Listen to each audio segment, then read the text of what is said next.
time for our big board, our team of insiders. ABC's Chris Connolly here at the table. First of all, what do people say, kids say you look like right now? I'm Harry Potter's grandfather. I have a scar on my head that vibrates when I feel danger. Well, speaking of feeling danger, that's a perfect segue. We're going to start with supermodel Gigi Hadid fighting back after she was attacked by a notorious celebrity prankster during Fashion Week in Milan last week. She's now responding to critics who accuse her.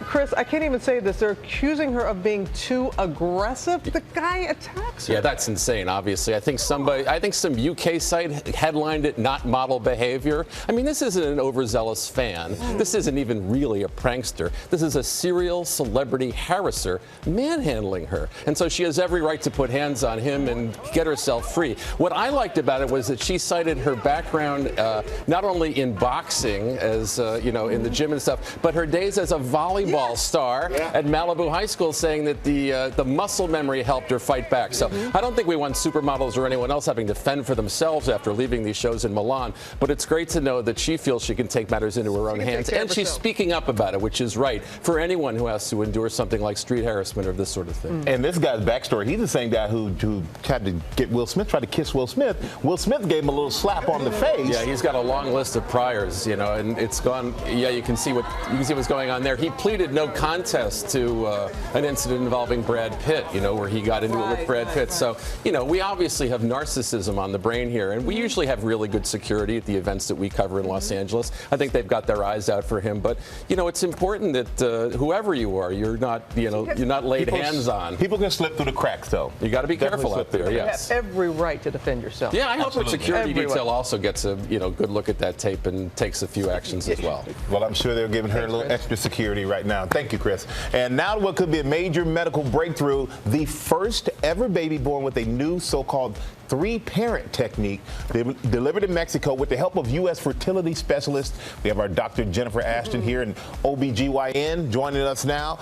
Dr. Ashton, what exactly is this revolutionary technique, the three-parent technique? So it's called spindle transfer. It's really for women who have a condition known as mitochondrial disease, which makes it difficult or impossible for them to hold on to a pregnancy or have a healthy child. So if you envision a human egg, like a chicken fried egg, literally, the white part is the part that's abnormal.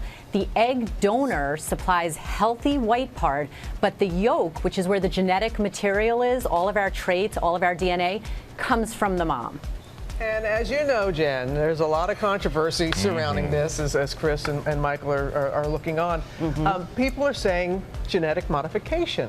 How do you respond to that? Well, first of all, we have to clarify the terminology. The term three-parent baby is actually inaccurate because the DNA, the things that determine our hair color, our eye color, that's coming from one woman. That's the yolk, and then we have material coming from the dad or the sperm donor. I spoke to the president-elect of the American Society of Reproductive Medicine yesterday.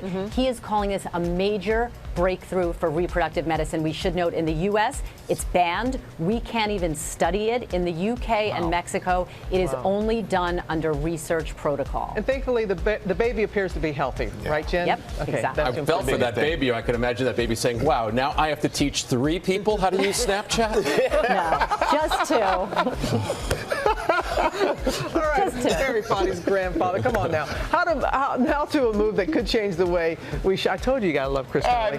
How you shop for groceries. The Food and Drug Administration, the FDA, taking its first steps toward redefining the word healthy and how it should be used on food packaging. Rebecca Jarvis, come on in here and talk to us about this and explain to people why this is happening and what the word healthy, as it stands right now, means on packaging. I think people are going to be shocked when they hear what healthy means currently on packaging, Robin, because sugary cereals are currently healthy under the current guidelines, whereas avocados and almonds, I'm sure some of you have heard from your doctor to eat more of those, they're currently unhealthy under the old guidelines. So they're trying to create new guidelines around this.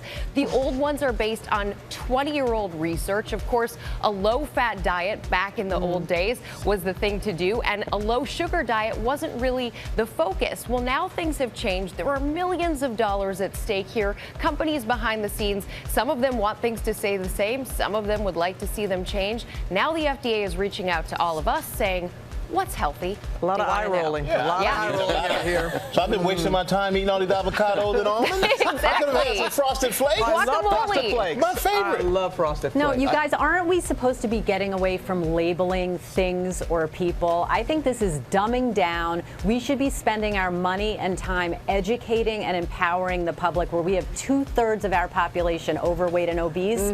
Putting a big healthy thing, which is subjective. A healthy food can be eaten by an unhealthy person and vice versa. I give this a... Yeah. But how many times, guys, you go and you look, you see something that's healthy, organic, or whatever, and then you start reading the ingredients, and you start reading how much sugar and fat and all that, and you're like, what? Yeah. What? That's a true story. I mean, when I'm entertaining at home, I like to put a sign that says healthy next to all the snacks I want to eat later. Nobody touches them, and then they're all for me afterwards. So it works out great. So if you can't pronounce what's on the label, don't eat it. That's it. Yeah, it's good advice. But Plain that's and why simple. the companies out there, they don't want to see things change. Some of them don't, because they know that consumers, in some cases, will blindly just take what's healthy. Right. There are millions of dollars at stake here. Absolutely. All right, Rebecca, thank you. Jen, thank you as well. Chris, give me a pound. Henry Potter. Pleasure. Father. We Always a love pleasure. him.